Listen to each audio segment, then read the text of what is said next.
Guys আসসালামু আলাইকুম, নতুন বছরের শুভেচ্ছা। আমাদের গোলারটেক মাঠে এটা কি জানুয়ারি বছর, হ্যাঁ নিউ ইয়ার, এটা কিন্তু আবার বৈশাখী মেলা না, এটাই নিউ ইয়ারের পিঠা উৎসব এবং হস্তশিল্প মেলা ওই দেখা লেখা আছে।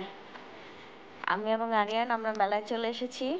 আরিয়ানের পড়া শেষ করতে করতে রাত হয়ে গেছে, হ্যাঁ হ্যাঁ এই জন্য আমরা মাঠে কখন দিছি? 8টার দিকে সম্ভবত। হ্যাঁ, 8টার দিকে। আরিয়ান মেলা কিছু কিনতে চায় না অবশ্য, কিছু নেয়ও না। আরিয়ানের শুধু একটাই শখ, কি? রাইডে উঠা, নৌকায় চড়া নৌকায় চড়া আর ভূতের বাড়ি আর না? ভূতের বাড়ি। হ্যাঁ আর ভূতের বাড়ি এটার জন্যই আরিয়ান যায় কষ্ট করে। আসার সময় আম্মু যদি রিকোয়েস্ট করি ওদের এখান থেকে জালু ভাজা না, হ্যাঁ আর আম্মুর শখ হচ্ছে আচারের দোকানে খালি আচারের দাম দেখা। তো আমরা এটা দেখলাম, ঘুরলাম। তোমরা ব্লগটা দেখো, ভালো লাগবে। ওকে ওকে। টাটা।